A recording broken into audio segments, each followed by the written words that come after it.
राधे राधे। श्री सतगुरुदेव भगवान की जय। श्री राधा दर्शन पुस्तिका का अगला प्रसंग नंदबाग, ललिता कुंड और विशाखा कुंड। नंदबाग।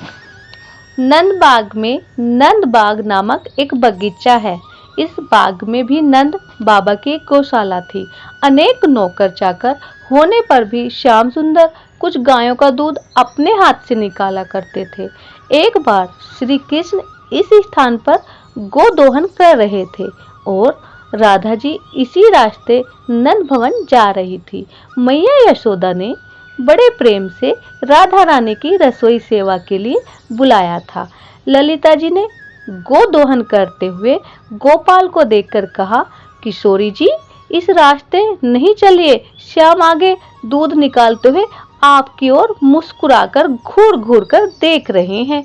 राधा जी ने कहा, वह लंपट क्या करेगा, मैं इसी रास्ते से चलूंगी। पास में पहुंचने पर दूध की धार इस प्रकार से साध कर गोपाल ने मारी कि राधा रानी का संपूर्ण श्रीमुख गोदुग्ध से तर हो गया। यह दृश्य देखते ही गोप गोपिकाएं सब ठाका मारकर हंसने लगे एवं राधा जी ने नैन टेढ़े करके एवं भ्रुकुटी से श्री कृष्ण को डांट लगाई। राधा जी अभी थोड़ा ही आगे गई थी कि उनकी मोतियों की माला टूट गई और वे पृथ्वी पर बैठकर अपनी मोतियों को बहुत देर तक चुनती रही। गोपियों ने मुस्कुरा कर देखा कि राधा रानी मोती उठाने के बहाने कन्हैया को देख रही है। अगला प्रसंग है ललिता कुंड। नंदगांव की पूर्व दिशा में एक सुंदर सरोवर है जिसे ललिता कुंड कहा जाता है। यह ललिता जी का प्रिय कुंड है जहाँ वे प्राय स्नान किया करती है। कभी कभी अवसर देखकर ललिता जी राधा रानी को यहाँ लेकर आती हैं और पहले से बैठे हुए श्याम सुंदर से उनकी यहाँ मिलन कराती हैं। एक बार ललिता जी वन से सुंदर सुंदर पुष्पों को एकत्र करके यहाँ बैठकर माला बना रही थी।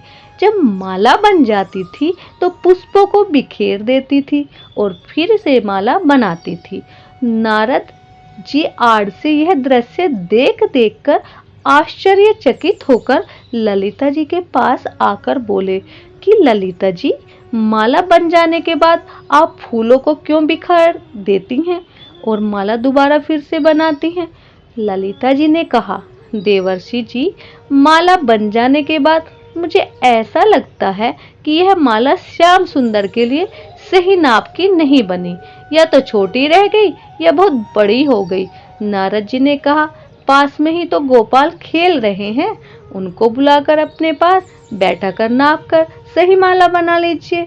ललिता जी ने कृष्ण को पास में बिठाकर माला बनाकर उन्हें पहना दिया।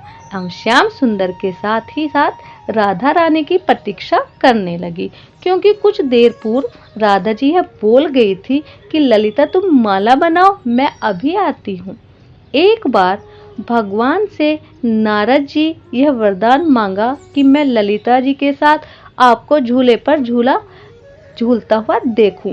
भगवान ने सरलता से कह दिया, ठीक है, जब कहोगे ऐसा कर दूंगा।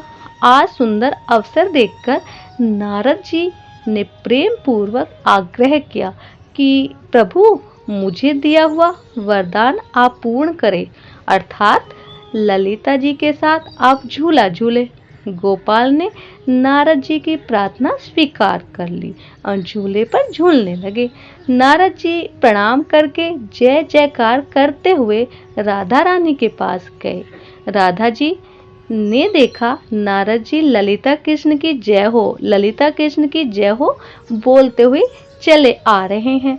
राधा रानी ने कहा, देवर्षि जी, आज तो आप अत्यंत प्रसन्न हैं और बार बार ललिता कृष्ण की जय जय क्यों बोल रहे हैं? वैसे तो सदा आप राधा कृष्ण की जय बोलते थे। नारद जी ने कहा, प्रसन्नता का कारण है भगवान की झूला झांकी का दर्शन प्राप्त करना। अभी अभी मैं देखकर आ रहा हूँ, ललिता जी के साथ श्री कृष्णचंद्र सुंदर झूले पर बैठकर झूल रहे हैं। राधा जी श्री नारद की बात सुनकर तेजी से भागती हुई गई और ललिता जी के बगल में श्याम को झूला झूलते हुए देखा। राधा जी को तीव्र मान हो गया, अर्थात रूठ गई। भगवान आकर बगल में बैठकर राधा जी से बोले, प्रिय, मैंने पहले ही तुमसे कहा था कि नारद जी से सावधान रहना, क्योंकि वे ऐसी अटपटी लीला करते हैं कि पिता पुत्र में, भाई भाई में एवं पति पत्नी में भी लड़ाई हो जाती है। किंतु तुम सावधान नहीं रह सकी, इसलिए दुखी हो रही हो। सुनो, नारद जी ने आज से बहुत पहले मुझसे वरदान मांगा था कि मैं उन्हें ललिता जी के साथ झूले पर बैठकर दर्शन कराऊं।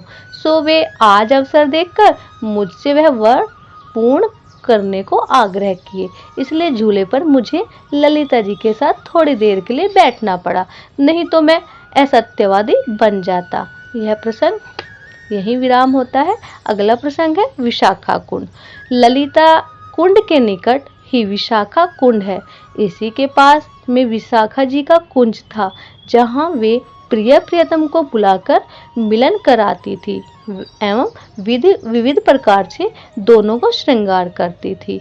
यह प्रसंग यही विराम होता है। राधे राधे।